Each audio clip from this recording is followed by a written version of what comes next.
नमस्कार दोस्तों, जिया डिफेंस में आपका स्वागत है। दोस्तों आज हम उस इंडियन फाइटर जेट की बात करने वाले हैं जिसको खतरों का खिलाड़ी भी कहा जाता है और उसी फाइटर जेट को फ्लाइंग कॉफिन भी कहा जाता है। मतलब एक ही फाइटर जेट को दो उपाधि। फ्लाइंग कॉफिन का मतलब होता है दोस्तों उड़ता हुआ ताबूत, मतलब जिससे कभी भी हादसा हो सकता है।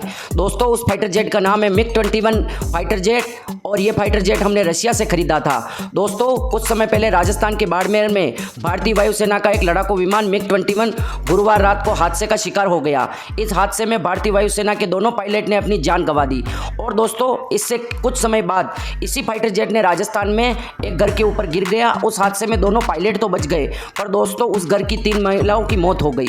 दोस्तों इस हादसे के बाद एक बार फिर MiG-21 चर्चा में आ गया है और पिछले कुछ सालों में कई हादसों में कई MiG-21 खोए हैं। अभी एयरफोर्स के पास MiG-21 बाइसन की लगभग 6 स्क्वाड्रन है। दोस्तों एक स्क्वाड्रन में करीब 18 विमान होते हैं। बालाकोट एयर स्ट्राइक के बाद जब पाकिस्तान के फाइटर जेट ने एयर स्पेस का उल्लंघन किया था तब MiG-21 बाइसन ने ही उन्हें खदेड़ा था। इसके अलावा भी कई मौके पर MiG-21 ने अपने कारनामों से प्रभावित किया है। दोस्तों साल 1964 में MiG-21 के 12 लड़ाकू विमान को पहले सुपरसोनिक फाइटर जेट के रूप में इंडियन एयरफोर्स में शामिल किया गया था। शुरुआत में ये जेट रूस में बने थे और फिर भारत ने इस विमान को असेंबल करने का अधिकार और तकनीक भी हासिल कर ली, जिसके बाद हिंदुस्तान एरोनॉटिक्स लिमिटेड HAL को 1967 में लाइसेंस के तहत MiG-21 लड़ाकू विमान का प्रोडक्शन शुरू कर दिया था। दोस्तों रूस ने तो 1985 में इस विमान का निर्माण बंद कर दिया था, लेकिन भारत ने इसके अपग्रेडेड वेरिएंट का इस्तेमाल करता रहा। दोस्तों 1964 में इस विमान को ऑपरेट कर रही भारतीय वायुसेना में इसके क्रैश रिकॉर्ड को देखते हुए फ्लाइंग कॉफिन उड़ता हुआ ताबूत नाम दिया गया था। दोस्तों 1959 में बना MiG-21 अपने समय में सबसे तेज गति से उड़ान भरने वाला पहला सुपरसोनिक लड़ाकू विमान में से एक था। दोस्तों इसकी स्पीड के कारण ही तात्कालिक सोवियत संघ के इस लड़ाकू विमान से अमेरिका भी डरता था। यह एक इकलौता ऐसा विमान था जिसका प्रयोग दुनिया भर के करीब 60 देशों ने किया है। MiG-21 इस समय भी भारत समेत कई देशों की वायुसेना में अपनी सेवाएं दे रहा है। दोस्तों MiG-21 एविएशन के इतिहास में अब तक का सबसे अधिक संख्या में बनाया गया सुपरसोनिक फाइटर जेट है। इसे अब तक 11,496 यूनिट्स का निर्माण किया गया है। दोस्तों इतने फाइटर जेट आज तक के इतिहास में कभी किसी कंपनी ने नहीं बनाए। MiG-21 बाइसन वही लड़ाकू विमान है जिसके जरिए बालाकोट एयर स्ट्राइक के बाद भारतीय वायुसेना के विंग कमांडर अभिनंदन ने पाकिस्तान F-16 को मार गिराया था। हालांकि पाकिस्तान ने कभी भी खुलकर इस सच्चाई को नहीं स्वीकार पाया, क्योंकि लगभग 60 साल पुराने लड़ाकू विमान से पाकिस्तानी एयरफोर्स की रीढ़ की हड्डी कहे जाने वाले आधुनिक लड़ाकू विमान F-16 का मात खाना तो अमेरिका को कबूल था, नहीं पाकिस्तान को कबूल था। दोस्तों पाकिस्तान के साथ हुए 1971 और 1999 के कारगिल युद्ध में MiG-21 ने अहम भूमिका निभाई थी। MiG-21 बाइसन लड़ाकू विमान MiG-21 का एक अपग्रेडेड वर्जन है जिसके अगले 3 से 4 साल तक इसका उपयोग किया जा सकता है। इस वर्जन का इस्तेमाल केवल भारतीय वायुसेना ही करती है, बाकी दूसरे देश इसके अलग अलग वेरिएंट का प्रयोग करते हैं। दोस्तों MiG-21 बाइसन लड़ाकू विमान MiG कई घातक एयरक्राफ्ट, शॉर्ट रेंज और मीडियम रेंज एयरक्राफ्ट मिसाइलों से हमला करने में सक्षम है। इस लड़ाकू विमान की स्पीड 2229 किलोमीटर प्रति घंटा है। मतलब दोस्तों यह हवा की गति से दुगुनी रफ्तार से भी तेज उड़ता है, जो उस समय सबसे तेज उड़ान भरने वाला लड़ाकू विमान था। इसकी रेंज दोस्तों 644 किलोमीटर के आसपास थी। हालांकि भारत का बाइसन अपग्रेडेड वर्जन का था, इसलिए यह 1000 किलोमीटर तक उड़ान भर सकता था। इसमें टर्बोजेट इंजन लगा हुआ है जो विमान को सुपरसोनिक रफ्तार प्रदान करता है। दोस्तों वियतनाम युद्ध के दौरान इन विमानों ने वियतनाम की तत्कालीन कम्युनिस्ट सरकार की तरफ से लड़ते हुए अमेरिकी एयरफोर्स की नाक में दम कर रखा था। हालात यह थे कि अमेरिका को एक MiG-21 लड़ाकू विमान को घेरने के लिए अपने 6 लड़ाकू विमानों को तैनात करना पड़ा था। जिस इलाके में वियतनाम कम्युनिस्ट सरकार के MiG-21 उड़ान भरते थे उस इलाके में अमेरिका भूलकर भी अपने कोई हेलीकॉप्टर नहीं भेजता था, वरना उनको तुरंत मार गिराया जाता था। दोस्तों हालांकि अमेरिका के लड़ाकू विमान की संख्या और घातक मिसाइलों के कारण MiG-21 भी मार गिराए गए थे, पर दोस्तों एक MiG-21 को मार गिराने के लिए इनको 6 से 7 लड़ाकू विमानों की आवश्यकता पड़ी। आप सोच सकते हैं कि कितना ताकतवर और खतरनाक विमान है ये।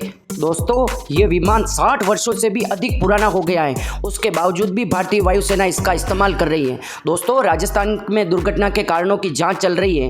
उन्होंने कहा कि जांच अभी भी चल रही है और तब तक के विमान के तीनों स्क्वाड्रन उड़ान नहीं भरेंगे। मतलब दोस्तों जो तीनों स्क्वाड्रन हैं उनको अभी रोक लगा दी गई है। MiG-21 वेरिएंट के पहले बेड़े को 1963 में भारतीय वायुसेना में शामिल किया गया था और भारत ने बाद के दशकों में 700 से अधिक MiG-21 वेरिएंट के विमान खरीदे थे।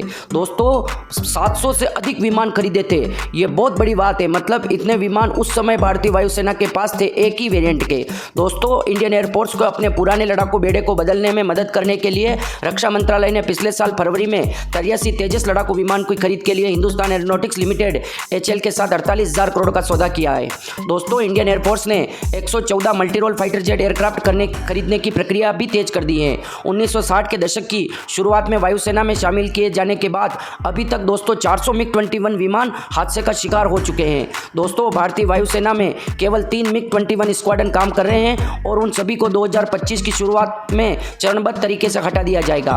राजस्थान में दुर्घटनाग्रस्त हुआ फाइटर जेट एक नियमित ट्रेनिंग उड़ान भर रहा था जब वो क्रैश कर गया। इस हादसे में पायलट को मामूली चोट आई थी और इंडियन एयरफोर्स के पास 31 लड़ाकू विमान स्क्वाड्रन है, जिनमें 3 MiG-21 बाइसन वेरिएंट शामिल हैं। दोस्तों, अगर दुर्घटना की बात करें तो 17 मार्च 2021 को क्रैश हुआ था कॉम्बैट ट्रेनिंग के दौरान। 21 मई 2021 को फिर पंजाब में क्रैश हुआ।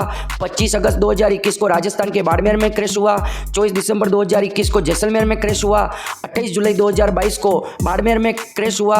दोस्तों, आप ये सोच रहे होंगे कि वायुसेना को 60 साल पुराने विमान की जरूरत क्यों पड़ रही है, आखिरकार इतने पुराने विमान अभी तक क्यों उपयोग किए जा रहे हैं जबकि ये इतने हादसे हो रहे हैं। दोस्तों, दरअसल भारतीय वायुसेना विमानों की कमी से जूझ रही है। चीन और पाकिस्तान से मुकाबला करने के लिए वायुसेना को 42 स्क्वाड्रन की जरूरत है, लेकिन अभी लगभग 32 स्क्वाड्रन ही हैं।